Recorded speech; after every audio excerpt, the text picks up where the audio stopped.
It is 9 o'clock. We're going to get started. Good morning, and thank you for joining us today. If you're able to do this safely, please open your chat box and type your name, organization, and where you are located into the chat. Excellent. And while you're doing that, I'm going to proceed. We appreciate you being here with us today. I am Eric Budd, your facilitator for today, as well as the developer and lead instructor of the current IQI Academy for Leadership Fundamentals. And assisting me today is Frank Murdoch, one of IQI's board members. Frank will be monitoring the chat stream for your questions.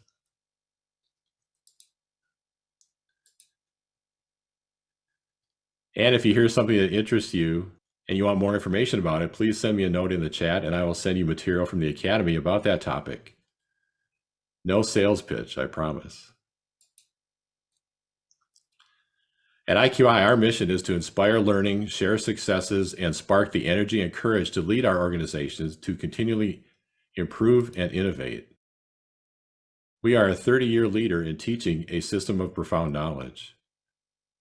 The IQI Board of Directors consists of Sigrid Adams, Kathy Adcock, Jerry Brown, myself, Christopher Chapman, Frank Murdoch, Heidi Nielsen, and our chair, Terry. We have an advisory board that meets with us twice each year.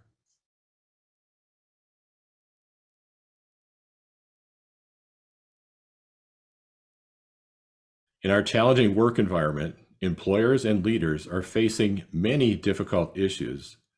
Some of these include 50% of employees confirmed they'd leave a company that did not acknowledge them enough for their contributions.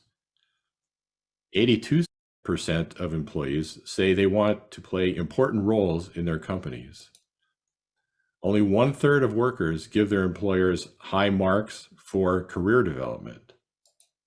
The Gallup organization reports in 2022 that only 32% of workers are engaged and 18% are actively disengaged.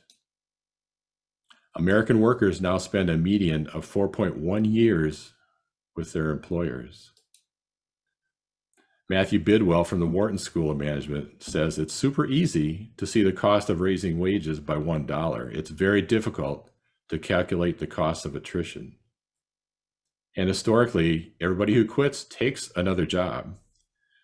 When people leave the organization, they typically are not leaving the workforce. They're going to work at another organization, perhaps a competitor. While participation in the IQI Academy is certainly not the only method to address issues of employee desires for acknowledgement, a more meaningful career and personal development, and work that is engaging, it makes powerful contributions in all these areas.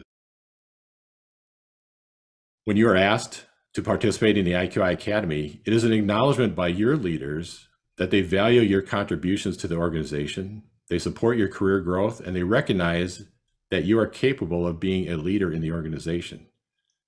There's an acknowledgement that there is a future that both you and your organization are living into together. We want to be seen not only for the person we are today, but for the possibility that we are tomorrow. It is vital that you know your boss is paying attention to you. Making a commitment to support your participation in a challenging learning and development program goes a long way toward communicating the importance you have to the organization.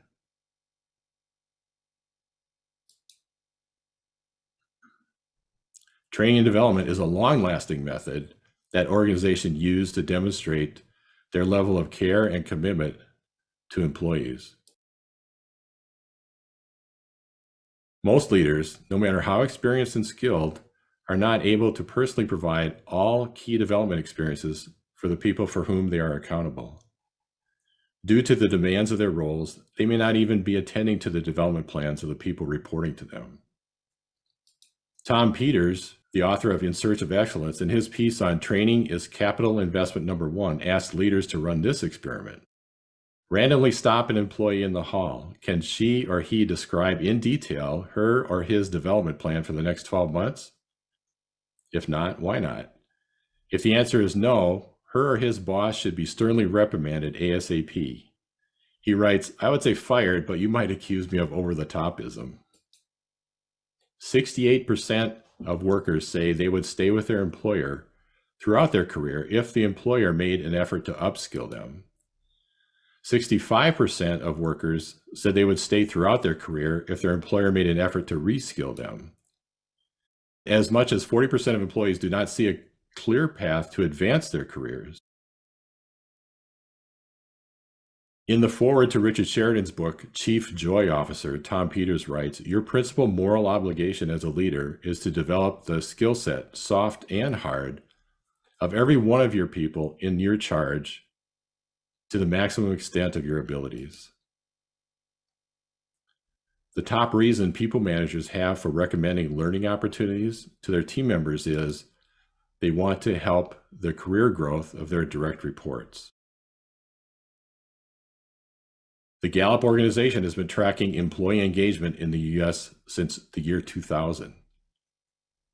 In 2022, they reported that only 32% of workers are engaged and 18% are actively disengaged. Engaged employees are personally invested in their work, see a strong connection between their strengths and their role, and are more willing to contribute time and effort to business activities. One of the observed drivers of high levels of engagement is when employees feel their company is investing in their future. The competitive employment environment is such that it is vital that organizations learn to produce higher levels of employee engagement. According to a piece in the Harvard Business Review, an engaged employee is 45% more productive than a merely satisfied worker. Fresh approaches to employee engagement are critical to sustain high organizational performance. It is a challenging task, but failure is not an option because the ability to attract and retain talent will either be a competitive advantage or a fatal flaw. For most organizations, a fresh approach is the IQI Academy. It is helpful to know that participation in the Academy contributes significantly and positively to these key areas of employee concern. The IQI Academy is one of the programs offered by IQI. I will give you a brief overview of how the Academy works, and then we will enjoy our capstone presentation. Everything that matters takes place on the court and not in the stands. Your Academy project is an excellent vehicle for this because it puts you into action immediately. It provides the sources of current knowledge to which you will connect and better retain new knowledge. It enables the learning that only occurs when you attempt to cause change, because if you want to truly understand something, try to change it. Your Academy project helps develop the non-declarative knowledge and memories based upon experiences that cannot be taught or transferred. And it creates leadership experiences and skills resulting from producing cooperative, interdependent work. The first and primary source for learning for developing leaders is your organization.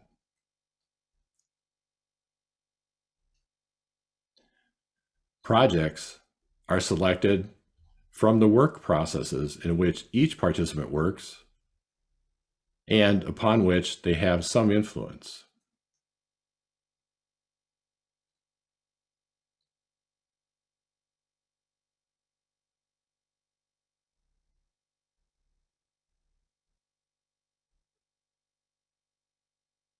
Project selection criteria ensures successful projects. The criteria used are frequency of activity, support from others, freedom to take action, the need for IT resources, and the need or opportunity to learn. Brian Chitelski of Michigan Rehabilitation Services said that even though we work remotely, our sessions include many opportunities to interact with and learn from each other. Other trainings tend not to have the same level of depth. Participants in the Academy often join us believing that they have neither the resources nor the time to produce worthwhile change in their organization. One of the most frequently heard reasons for not engaging in transformational or improvement activity is, I don't have enough time. Our perceptions of time are malleable and context-driven. We can spend hours on a task only to have it feel as if minutes have passed, and the opposite can occur. Sometimes it simply requires a commitment to make something a part of your day. Waiting for the time to become available will find you waiting a very long time. The learning environments that we work within are nothing like the kind and predictable learning environments we experience in classrooms, sports, or games like chess. We work in learning environments that have been described as wicked. Learning methods that comprehend this fact are needed. The broad multidisciplinary perspectives provided by the leadership teachings of W. Edwards Deming are what is called for. All of the 14 points provide management wisdom. Participants learn, share, and evaluate how their organization's practices align with each of these points. Application of all 4 areas of the system of profound knowledge is integrated into all of our work. Leaders and managers from numerous industries know the beneficial effects that come from understanding and applying the system of profound knowledge. Some even go so far as to say Deming's teachings are a path to ending suffering in the workplace. The 4 areas of the system of profound knowledge include appreciation for a system, from which we learn that effective management of a system requires knowledge of the interrelationships between all the components within the system and of the people who work in it. Understanding variation. There is valuable information to be extracted from variation. Most managers are unaware of how to perceive or make use of this information. The theory of knowledge helps us understand that management in any form is prediction. Plans, agendas, standard work processes, work rules, and even what most will call decisions are all management predictions. It is possible to perform better as a manager when you learn to apply the theory of knowledge to your management predictions and decision making. Psychology helps us to understand people and their numerous interactions. Good management will apply an understanding of psychology to support joy in work and to nurture people's innate positive attributes. The Academy is structured to introduce you to and to provide you practice in all the areas of the system of profound knowledge. During Unit 1, participants are introduced to the system of profound knowledge and the 14 points for management. They also begin their on-the-court learning experiences through weekly learning and improvement plan, do, study, act cycles, daily teach to learn conversations, and a course-long theory of knowledge mind mapping activity. Our study of the voice of the customers includes an introduction to the concept of customer's job to be done as a more useful perspective than customer needs. We learn about the 6 voice of the customer system gaps that exist in every organization.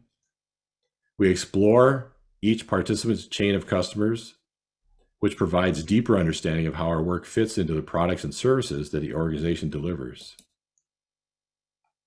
Learning to see the organization as interdependent elements that need to work together to successfully serve external customers leads us to focusing upon how well we interact and work together rather than how well we perform independently. We learn that customers and suppliers are important parts of our system and should appear on our representations of the system. Interactions, cooperation, aim, and purpose become primary areas of management focus. We cannot become good, effective process managers until we understand variation. Each participant learns how to use data from their project to create a control chart. They then learn how to interpret and respond to signals on their control charts. By learning to distinguish between sources of common cause and special cause variation, participants join the rare group of managers who can appropriately address variation in their system, taking actions that produce improvement and avoid tampering. A wide variety of factors, psychological and otherwise, are examined through an in-depth look at what we often describe as individual performance and performance feedback. These include motivation, joy in work, fear in the workplace, stress, red beads or problems, the 90-30 rule, as well as approaches to address system and measurement issues. These are all integrated into each participant's idealized redesign of a performance feedback process. Our final unit focuses on the true source of transformation. The essence of this concept is captured in a quote from David Langford, one of our past guest instructors. He said, "Change starts at the top. I am the top of something." This lesson is the focus for all of our work in the IQI Academy. Transformation of any kind begins with us, with how we perceive, how we think about, and how we act in the world. We begin our project work with the 3 basic questions. The 3 basic questions are designed to establish the foundation for generating tests aimed at improvement. They are: what are we trying to accomplish? How will we know a change is an improvement? And what moves can we make that will result in improvement? We learn that the only source of improvement is movement. To improve something, you must move something. We practice learning how to make moves that produce improvement by completing weekly PDSA learning and improvement cycles.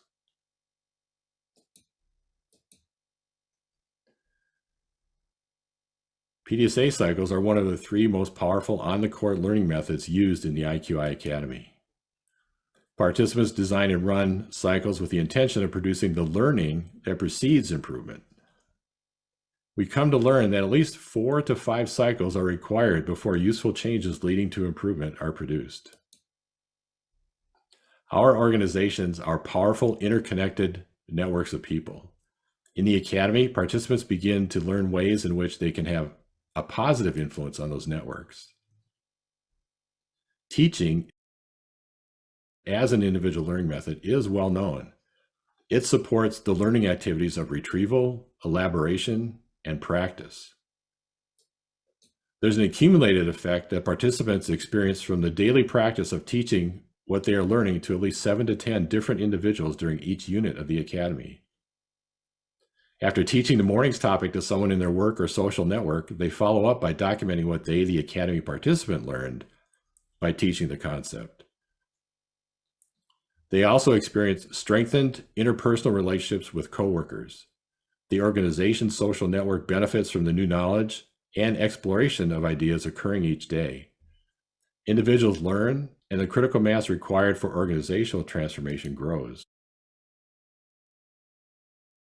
Participants record notes from their Teach to Learn conversation, recording what was taught and what they themselves learned while attempting to teach a single concept.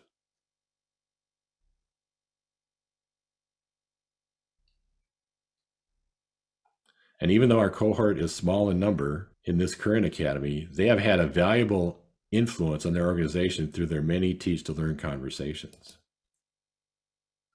The Academy is taught in 6 integrated units, each consisting of 8 to 10 45-minute live, remotely taught weekday sessions.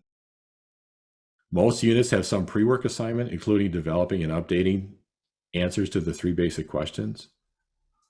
There are multiple in-class exercises as well as occasional assignments that are completed with coworkers. Hillary Evans, one of our recent graduates, says, "With the knowledge I've gained from IQI, I've been able to incorporate changes into my daily work. I strive to make small improvements in order to have more joy in my work." Monica Robbins generously said this in her Capstone presentation. Brian Chachelski adds, "The standout difference between the IQI Academy and other trainings is the amount of hands-on doing and analyzing of each step." And then Jerry Brown wrote, "I'm going to school now to get my master's in education in instructional design. I think that the Academy is one of the best design courses I've ever been a part of." We are fortunate to frequently have guest instructors who share their knowledge and expertise with us. Registration for the February 2023 IQI Academy is open.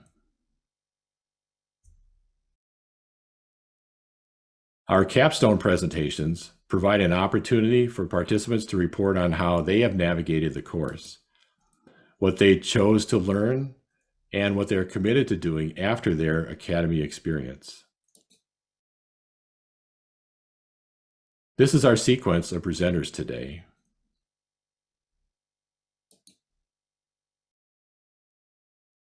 Elizabeth Lane is our first presenter.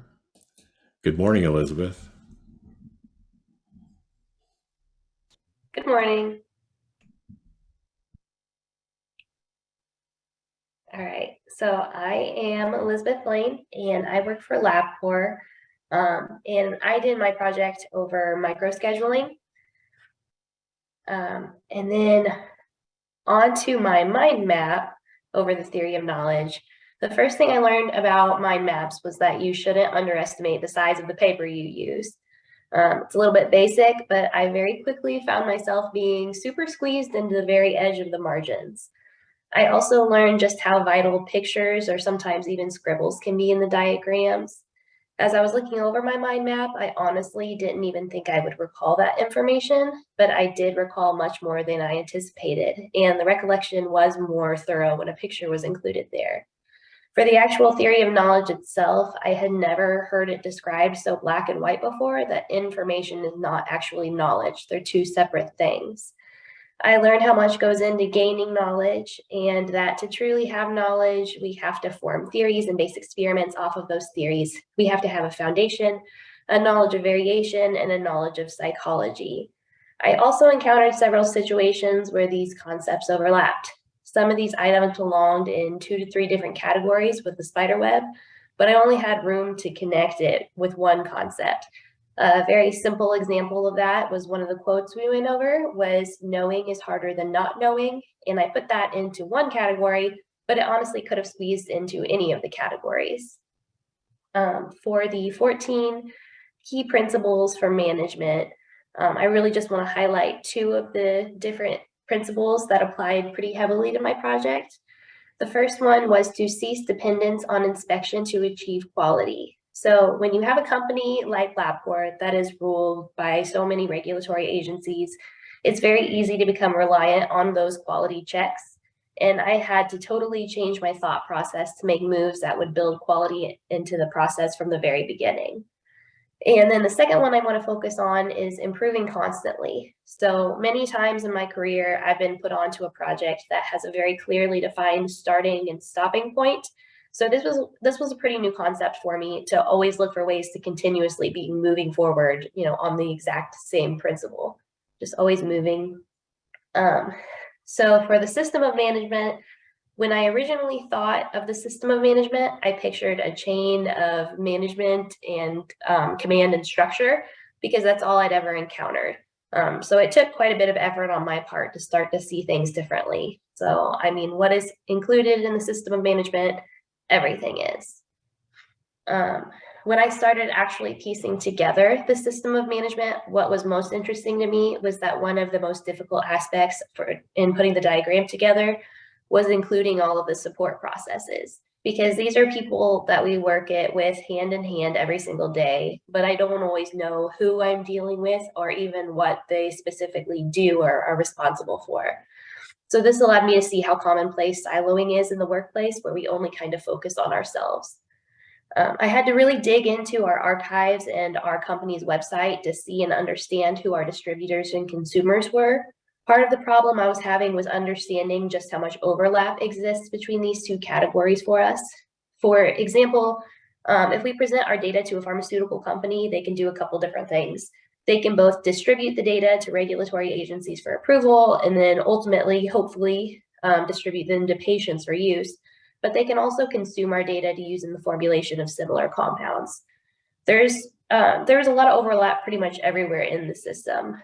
For me, my main role is a scheduler, but I also play a role in data collection, quality control, training development, and I'm in some of the calls and meetings too. It was important for me to remember that these boxes weren't actually barriers. This isn't one employee filling a role. This is me actually contributing to all of the different processes that fit together for the system. And moving on to the customer chain. Since all of our customers include all of the deciders, users, and beneficiaries, there are many samplings of a customer chain within one system. This is just one example that is specifically an overview of scheduling studies and collecting data. I already knew most of the steps in the process, but I hadn't connected the steps with the actual jobs to be done. So in my mind at the beginning, study directors were, they were the bosses. Their job is essentially just to tell us what to do and then inspect our work, pat us on the head and tell us good job or say try again. And I learned that just because sometimes they do these things doesn't mean that their job to be done from us is actually being filled. So we should be building quality into the process so we can focus on providing accurate, honest data to the study direction team.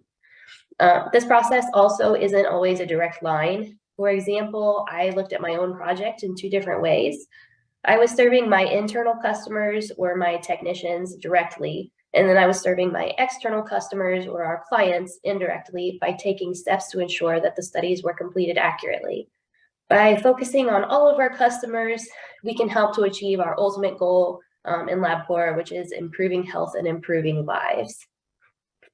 So for our process flowchart, I want to present this with the disclaimer that the focus right here is on micro scheduling, that process of the schedule. As I'm going to talk about a little bit later on, there's a lot of intricacies in the macro scheduling process that I don't always have all the information for, so I'm going to focus more on my portion of it. So I started out with 13 total steps in the scheduling process prior to the pre-study initiation meeting. And there were 2 to 6 steps in the process after the pre-study meeting. So by making some moves, I was able to remove 3 steps from the process prior to the pre-study meeting. And I did that by creating 3 specific checklists for scheduling based on the type of protocol and the software required. I was also able to remove 1 potential additional step from the process following the pre-study meeting by using those same checklists that I created. So for making moves on my project, when I started to make moves to help, I had to do a lot of work to identify the voice of the customer. In my case, I went from not putting a heavy emphasis on my customers to applying moves that I would identify and help both of my internal and external customers. So for my 3 questions, even without reading through these right away, it's pretty clear that my responses became much more detailed throughout this process. Looking back, my first draft answer 1, it was very selfish. I wanted to reduce inefficiencies in my own work, make my day a little easier. And as I went through the class, I became more aware of how my own work affected others. My final question 1 response took the internal staff and the external clients into account, keeping their needs at the forefront of the goal. So zooming in just a little bit, my thinking completely changed for my question 1 responses. Like I said, I went from 3 one-word responses that were all about me and my schedule onto 3 full thoughts that actually focused on the process. It's all changes that involve the process I work on every day, but now I do realize that my work affects everyone within the chain. So my work today will help ultimately get to the goal of improving health and improving lives. And then focusing in a little closer on question 2, those answers were completely transformed as well.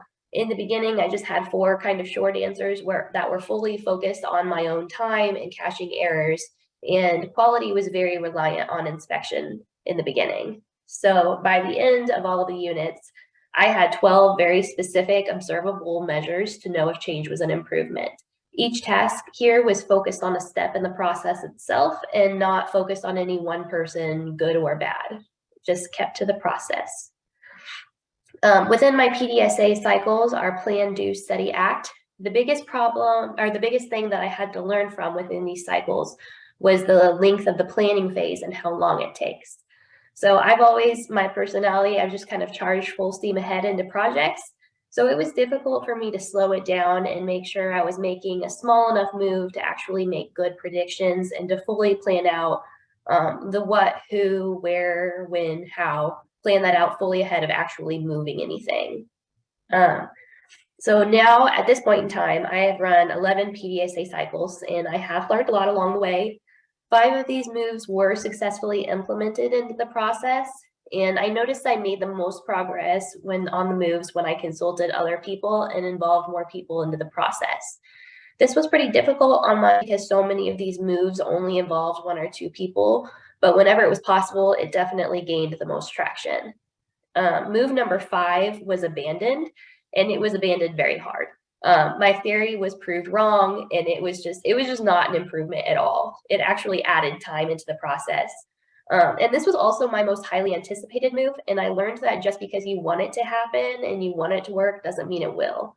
I tried so hard to make this one work, but I needed more. I needed higher IT involvement at a very minimum. I likely needed additional software, which moves me to move number 4, which was adapting. I tried to move the scheduling view into an entirely separate software, and all of the walkthroughs and the test runs looked good on this move, but to use it to its full potential, I needed IT approval. And this has been held up within our IT process for a large portion of the class. So it's likely going to stay stuck there unless I start escalating it and, getting some approval from a little bit higher up.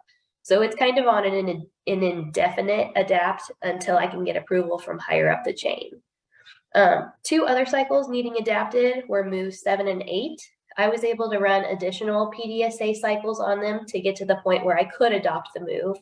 And the feedback surveys in particular required a lot of tweaking, but it was worth the learning experience in the end. Move 9, my last adapt.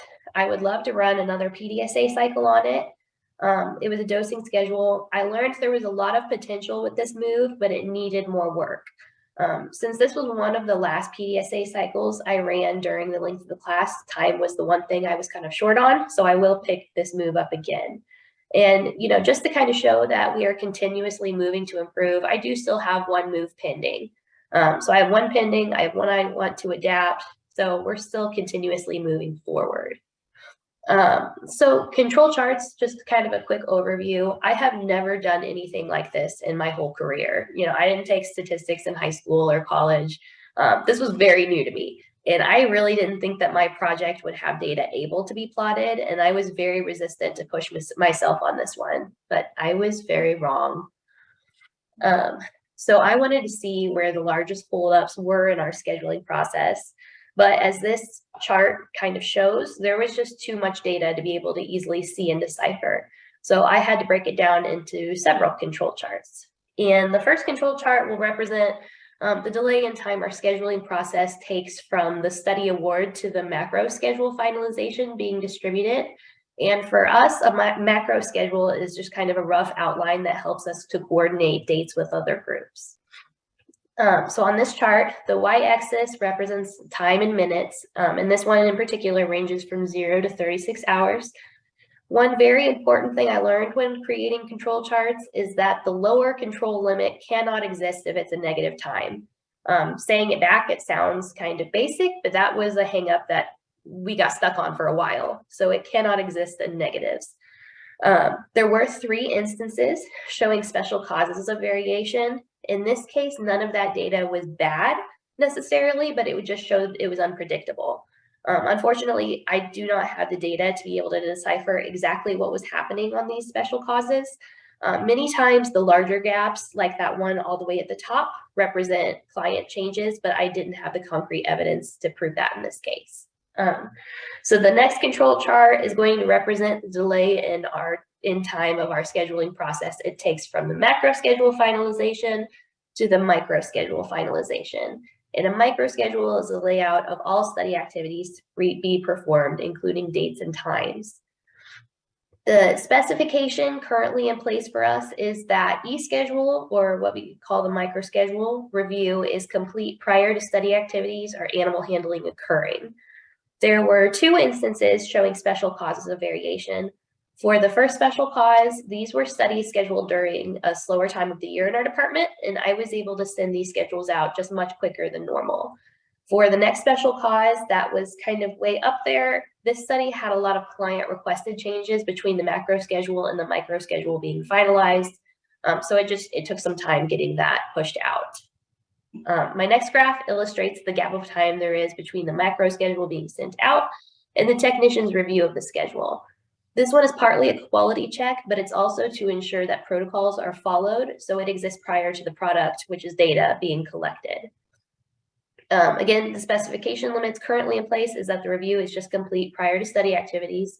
There were 3 instances showing special causes of variation.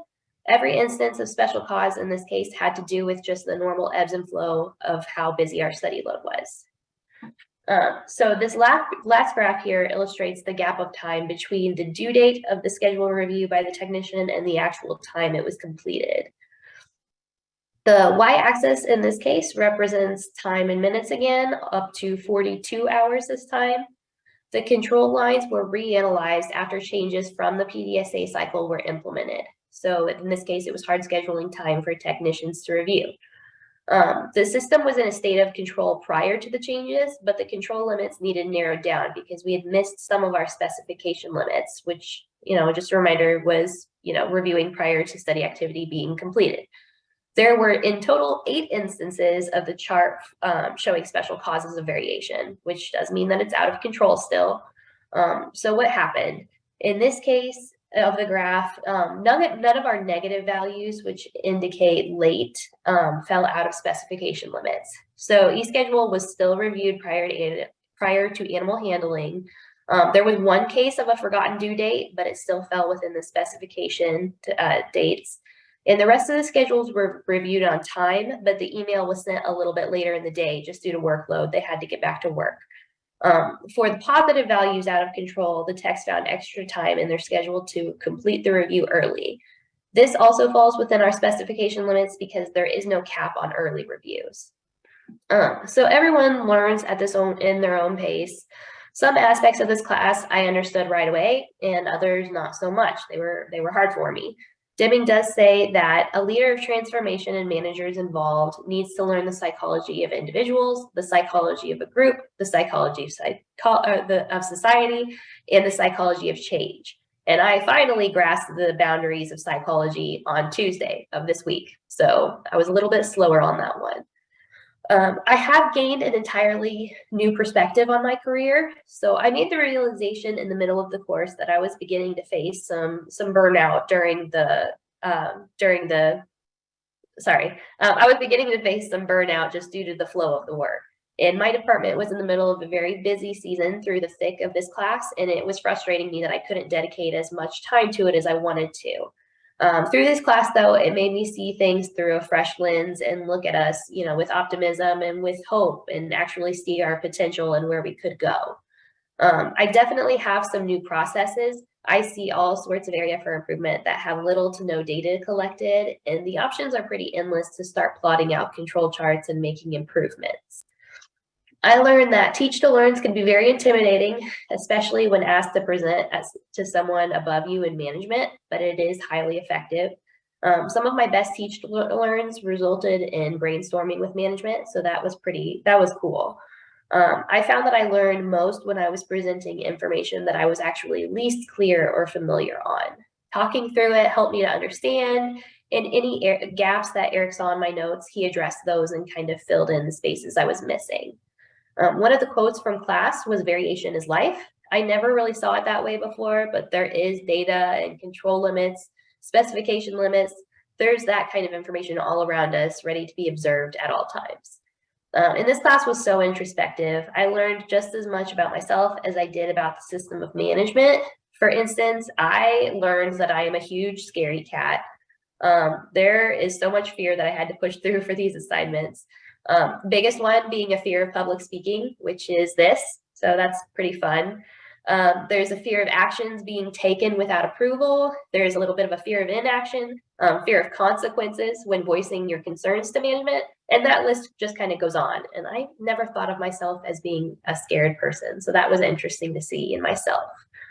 So where do we go from here? There are 2 pretty obvious paths forward. I can keep climbing, fully aware of how difficult the change can be in order to reach something greater, or I can stay on the easier path that produces the exact same results I already have. They are no worse, but they're also no better. And I am going to choose to go forward. And thank you very much.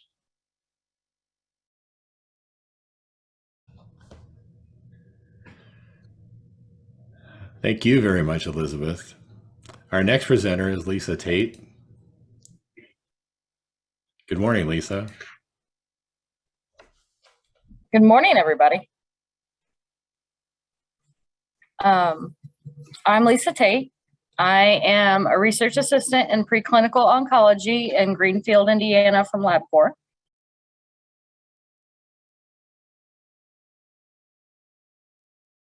I found this quote by Claudia, who was a IQI learning participant, and it says, implementing fresh ideas, trying them out, and constantly refining them isn't easy, but it's more meaningful to our people. I found that this system and this class gave me the opportunity to implement new ideas and experiment and give me a sort of control of exploring and brainstorming different ideas for our projects.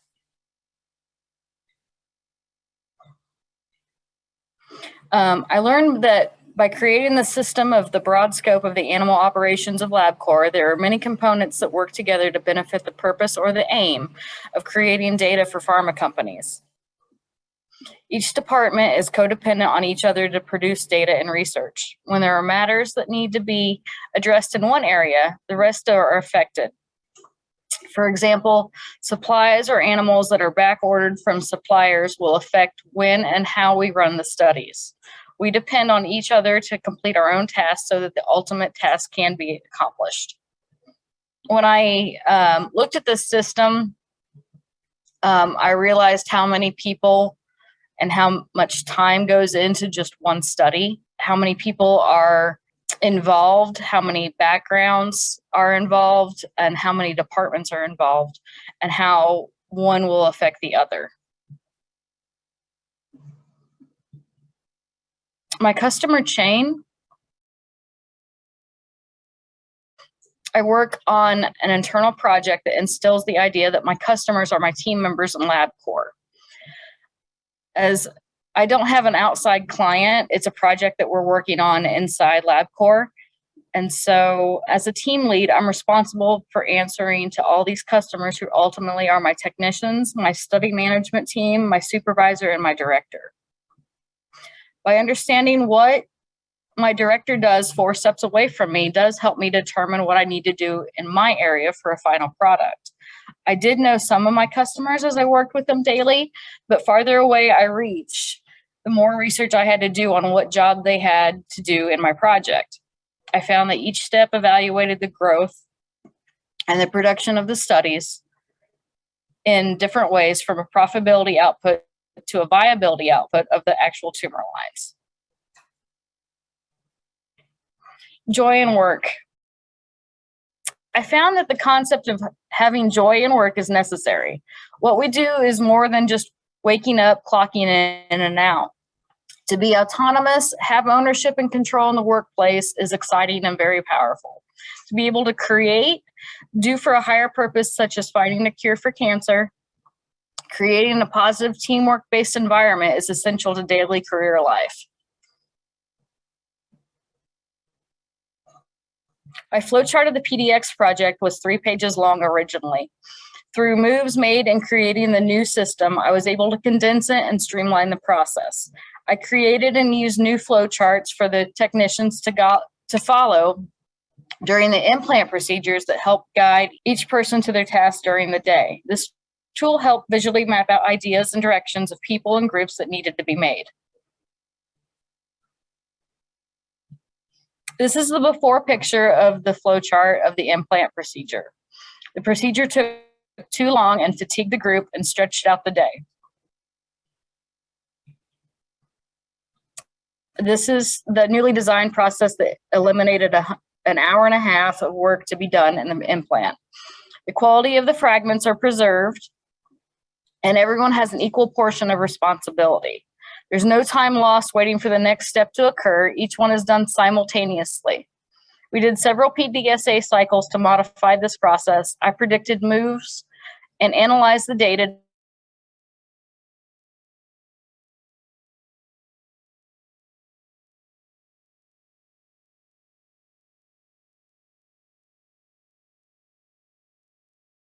variation you're experiencing in your procedure. Special causes are out of the ordinary causes that signal something happened in the process that may need attention. I learned that the time it took for implants to occur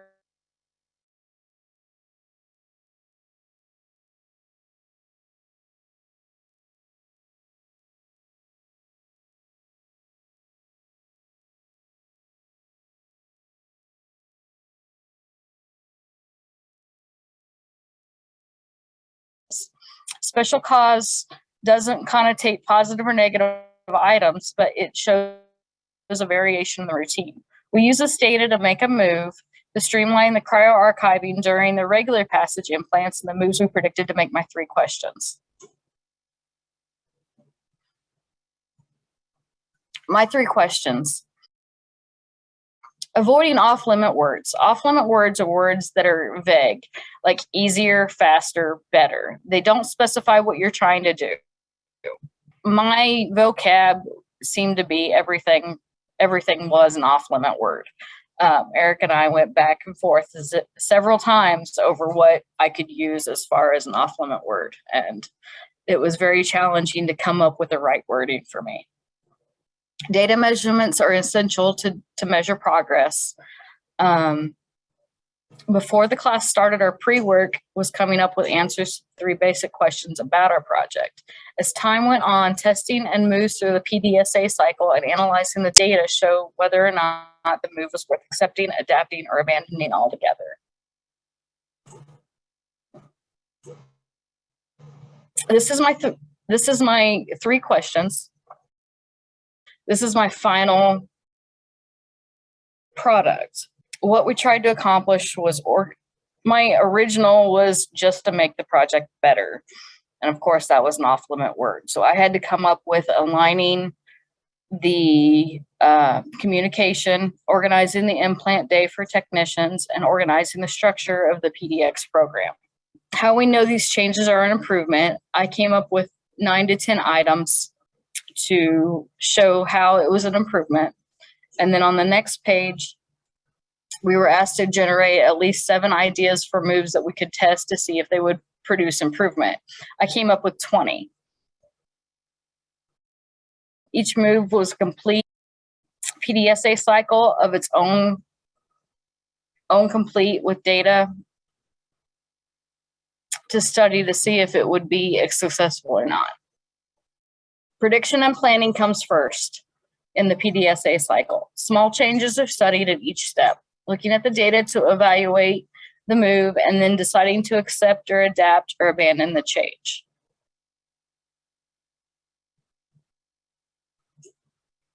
This is my mind map. It got a little crazy. I got to use my metallic markers. A lot of it is quotes that I used that branched out after I got the initial ideas and the initial spider web started. I would find quotes that I liked to put in there as well. I eventually used pictures that reminded me of things, different ideas that pertain to what I learned that day.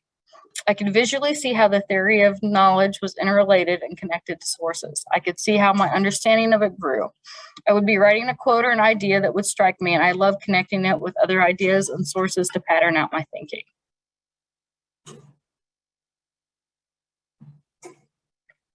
Ideas for reducing or eliminating the organizational sources of fear that I came up included incorporating more group learning. Hang on a second, I'm lost. In the class, we came up with 40 sources of trouble in our workplace and teach to learns and general observation. Ideas and sources of fear can be things like stress, layoffs, missing aspects of the job. All these can be associated with the sources of trouble in the workplace. I learned that you blame the system, not the people. In order to combat these, we used resources to eliminate red beads. Through my Teach to Learns, I had 3 to 4 teach-to-learns that would bring up red beads during my conversations, and I learned how to eliminate these by incorporating more group learning and teamwork in projects. I manage expectations for tasks and abilities, cross-training employees into different tasks and skill sets to be variable and essential was key. Clarifying job goals, resources, deadlines, objectives to employees, and visually organizing the environment was important to me. Addressing the problem at hand and not the person. Being objective, brainstorming with the team for resources to handle issues and keep it about the projects. We also assign metrics for key abilities and time management, organize the projects, delegated objectives to key personnel or teams in the group. We also instilled professionalism in the workplace, team building, and leadership training like IQI. My academy experience, I'd never been through a management or leadership session before. It was group learning, interactive, fun, and insightful. Liz and I worked well together. It was nice that we had a group from our same company and in our same team to work with every day. I put my best effort in it each day and received feedback instead of a grade. I put a lot of time into it on top of my study work. And so that was challenging to balance it all out and get a good, efficient workload going. I enjoyed my Teach to Learn conversations with others. Can we come to? It was fun to do it. I was nervous and hesitant at first to ask other people's time for my learning. But as I learned that when I showed up to ask one person, another person would pop in and say, hey, can we come too? Or they would come in and join in the conversation. Talking with others about what I learned on a daily basis opened me up to others. I found that people wanted to participate and help me. Others' perspectives were essential to making my project a success. I enjoyed making a difference in the team by bringing new ideas to the table. I started a project board for pain points and progress board for a small PDSA cycles within the team to help in other areas. Our necropsy, our pre-study meetings, office organization, supply list benefited from this class. I learned to ask for more brainstorming sessions between others and myself. This opens me up and others to new ideas, instills respect between one another, and introduces more points of view that may find successful solutions to projects. What I learned and what I resisted. I resisted asking new people for teach-to-learns. I resisted asking for help and expressing how and what I learned about myself. Some of those questions were very hard for me to answer. I'm one that can absorb data, but then learning how to express myself on what I've learned is very challenging to me. Articulating ideas and new ways to lead, asking to do teach-to-learns and time management was a challenge. The results I have produced